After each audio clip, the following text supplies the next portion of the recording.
Hi everyone. It's been a while. I know. Okay.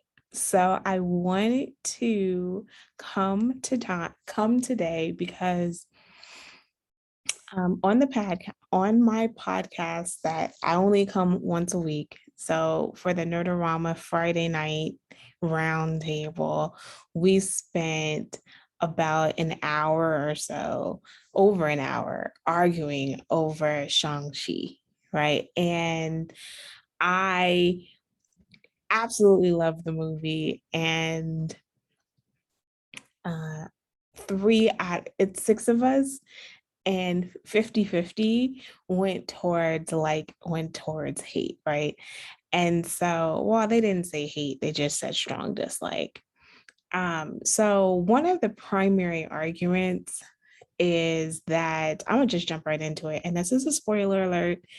And I wanted to come and explain how much more I liked about it. And then I even read an article who it is from a person who is Chinese, who knows a great deal about not just Chinese culture, but Japanese, just the whole region. And so I read an article where he gets into detail on why, on some of like the accents, and some of the, and all of that stuff. And because I think that so let me just start there.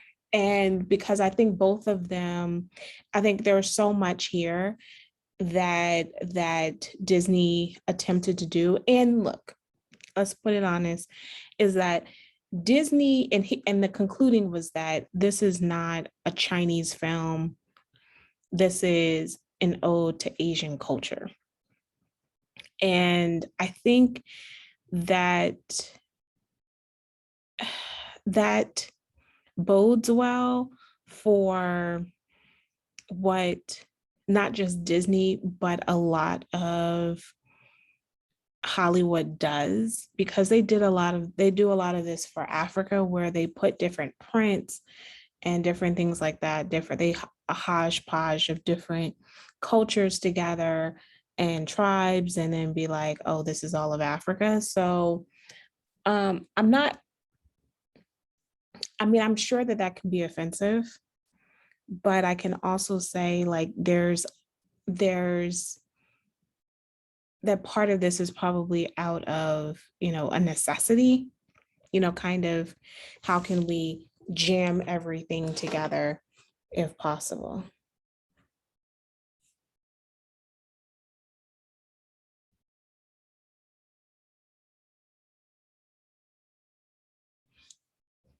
Sorry about that. um, um, I was interrupted a little bit. I do. Okay.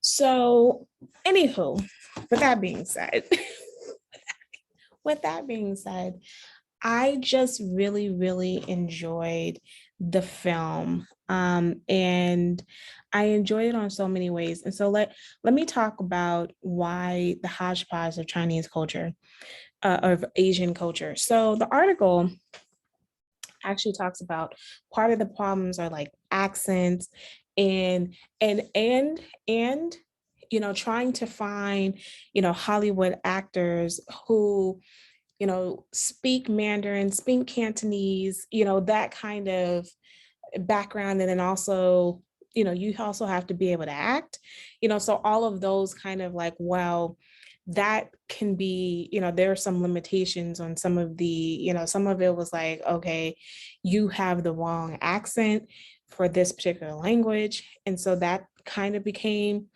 a bit of a thing. And then are also having this conversation of when you talk about, family names, it's like, why would you talk about, family names in this way? They didn't talk about they didn't bring in their family name, their surname, instead of talking about their given names. So I was like, okay, I can kind of understand that. Uh, and because that's not just an Asian thing, that's also in many other cultures. They can tell where you're from, what tribe you're from, also by your last name.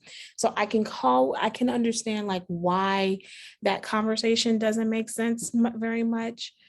uh so there's a lot of things that, as an American who does not have any Asian roots, that I would have completely missed.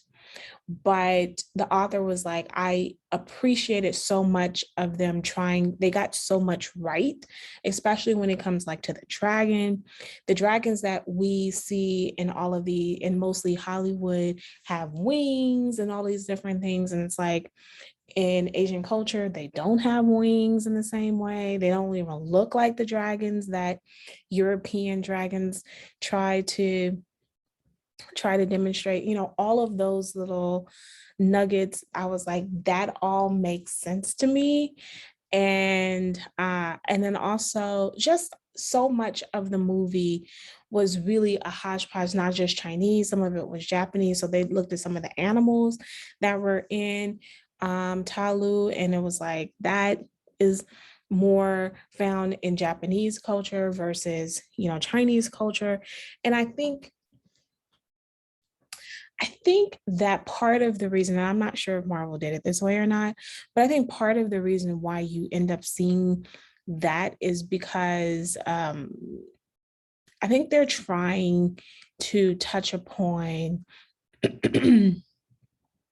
um, the rift that takes place within the Asian culture, especially between just in this area of Japanese, Chinese, Korean, and how there's, tensions there that, go for hundreds of years. So that, thousands, right? And I think that trying to kind of put all of that, put an ode to try to capture, and also this is a money issue, right? So you're trying to capture something that would not just pander to one central audience of China, of China. You also want Japanese audience to be receptive. You also want the Korean audience to be receptive to that. So I think that that's part of this issue. When it comes to that, you also want Hong Kong. You want to capture as many people as possible into this. And so I get that as well. And then finally, I really thought, so the culture aspect I get. uh I I finally appreciated as much as people, that I mean, I appreciate this because the more that at least you begin to try to have an understanding of other cultures, is that this happens a lot, and maybe because I teach, but this happens a lot in different cultures within the Latino community, and then also different cultures within the Asian community, where you have their descendant, their Americanized kid, and they may teach them some of the language, but they don't teach them a lot of the language. And I also appreciated where he was like, look, why does he sound so American, Shang-Chi? And it's like, well, that would happen because you would give tutors. And that especially absolutely happens, especially if you have students from Hong Kong, their English accent is pretty good. It's a certain depend, and it really depends on their level of education. Their accent is much better. English accent is much better than Chinese, right? So there's that aspect. And so it really depends on where they're from, what kind of tutors they had, what kind of education they had will depend upon how well their accent is. So un it's not unlikely that someone who is born and raised for most of their life to come to America and not only know English but also know the accent. Anyway, but I appreciate when you have a character who was his friend, that Katie, who, not just even her name, Katie, right? But also really doesn't go by her given name, and also does not speak the language at all. And I appreciated that aspect of it, because it's an important aspect to be told. With all of that being said, push that to the side.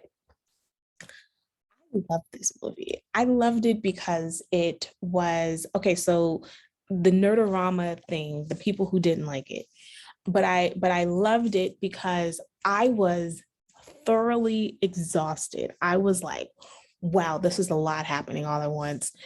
There's so much action, and even though there are times where they were sitting and talking, I needed that time to breathe because it was like so much happening all of it all at once. And I was like, oh my gosh, this is a lot happening. This is and the action scenes were like bam, bam, bam, bam. Like, I mean, it was just so intense. And so I really, really enjoyed that. And then I thought it was I thought it was relatable, and I think that they did a really good job at trying to not make this like Crouching Tiger, because they didn't want it to be, they wanted to be, a martial arts flavor film, right? And but they did not want it to jump all the way into it being so Asian that and this is the same thing for Black Panther. They didn't want it to be so far into a genre that that you forget that it is still a part of the Marvel Cinematic Universe. And so I think that's where we're getting at. So they did things like he wears Michael Jordans. And I loved that he wore Michael Jordans throughout the entire film, and he had he's a sneakerhead. And that part of that goes into the stereotype, but then that also goes into this contemporaneous, he's in his 20s. And and so the idea of, Michael Jordan shoes are still huge, not just in America, but internationally, especially in the Asian market. So the idea that he's wearing and then not just new, but they're consistent. This is a small detail, but they're continuously getting dirtier, and you see them getting dirtier. So they're not like trying, it looks like they're being used. So it's not like they're trying to make this outfit. They really made this outfit look complete.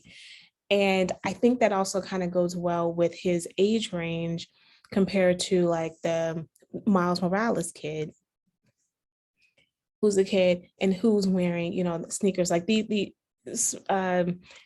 Tom Holland, like all of these, the Spider-Man, they are acting their age. And I appreciate that. They're not trying to act outside of their age.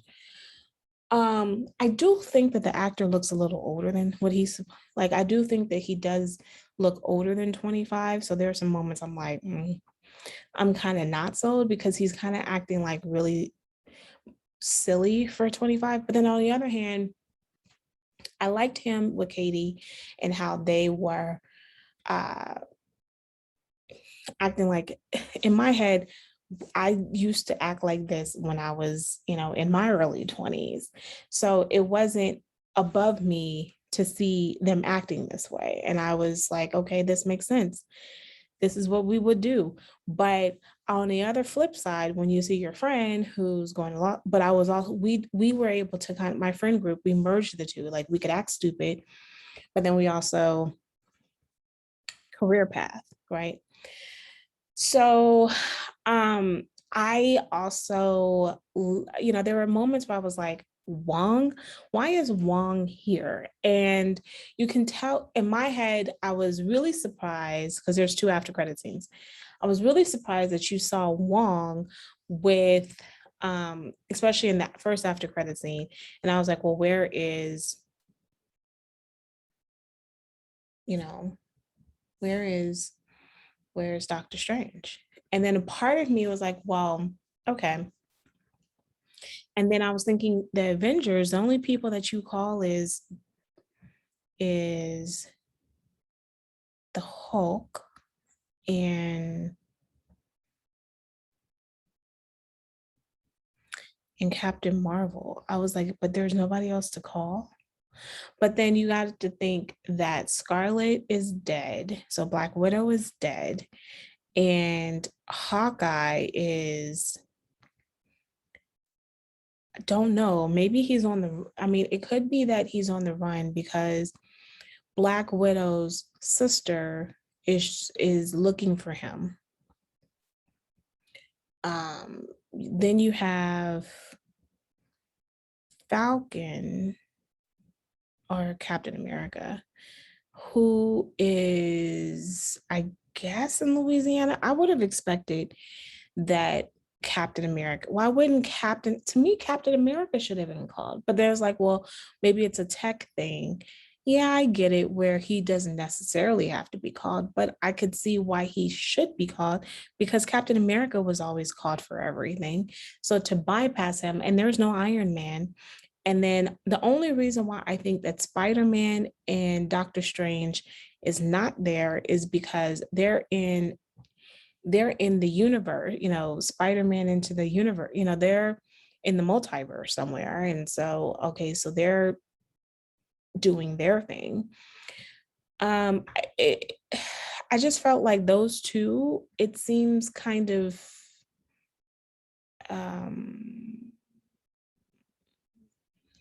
it seems strange.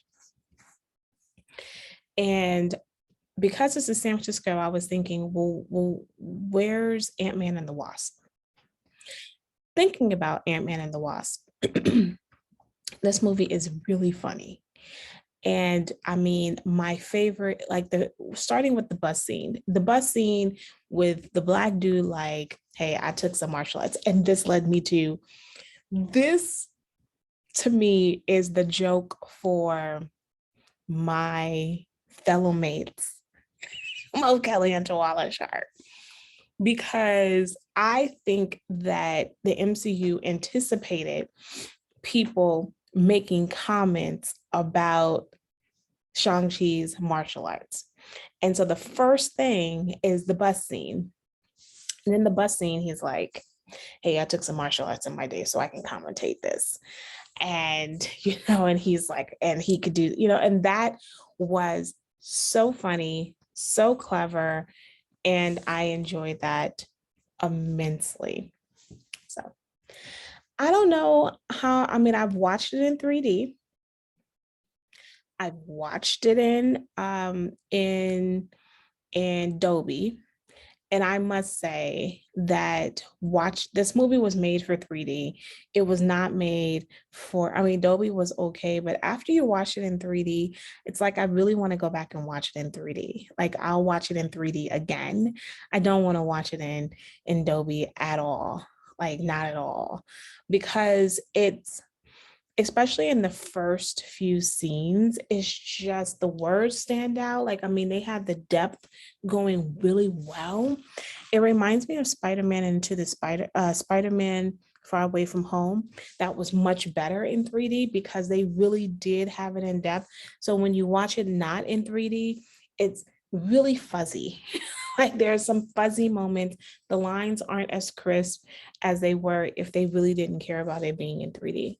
So I really recommend you watch this in 3D and absolutely enjoy it. This is a superhero movie that is for you and your kids. My kids walked away loving it and wanted to see it again. They saw it again, loved it even more. There's a scene where Sean is explaining how do you say his name, and and I mean, that became a funny joke, but I thought that that was so clever because they knew so many people were going to mispronounce this man's name. And so Wong appears more than once in the movie. And the first time when he does appear, I was like, what are we doing? And then after that, and then the second time I was like, oh, this is clever. And we're just jumping straight into this. And I think that that's the mood. I do think that this movie directly links to the Eternals. I think it's interesting because I really don't like Iron Man 3. And the MCU has made it Iron Man 3. Clearly, they're like, look, not many people like Iron Man 3. So we're going to link all these things to Iron Man 3. And so there's so many links to Iron Man 3 in not just this film, but Endgame. There's a lot of links to Iron Man 3. So it makes it really a movie that you really should see. If you happen to skip it, probably it has to have been.